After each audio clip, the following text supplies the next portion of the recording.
What happens when the crowd turns and you realize you're the only one still standing for what? It's true. Jesus didn't just carry a cross, he carried it alone. It began in a garden. The moon was high. The torches were flickering in the hands of soldiers.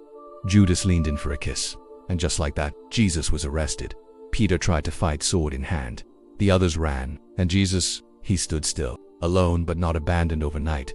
The trials were rushed. False accusations hurled. The same city that had shouted Hosanna just days earlier now roared, "Crucify him." Where was the crowd that laid palm branches? Where were his friends? His family? Gone. Even Peter, his boldest defender, denied him 3 times. Within earshot of the master. And as Jesus was dragged through courts, mocked, spat on, crowned with thorns, and led up a hill, he walked alone. Not because he lacked love, but because truth is heavy and most people only carry it until it costs them something. A modern parallel: the whistleblower at work. Angela worked for a respected non-profit town organization that claimed to serve underprivileged children. She believed in the mission until she discovered the finances were manipulated. Donor money, misused children in need, left behind. She hesitated, questioned, prayed.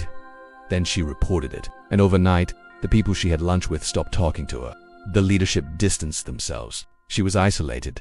Eventually let go. She said, "It was the loneliest experience of my life. But I never felt closer to Jesus, because I knew he stood alone too." What Jesus teaches about standing alone: the cross was not just a place of suffering. It was the ultimate act of resistance. Jesus stood against religious corruption, political injustice, human betrayal, the silence of the crowd, and he did it without applause.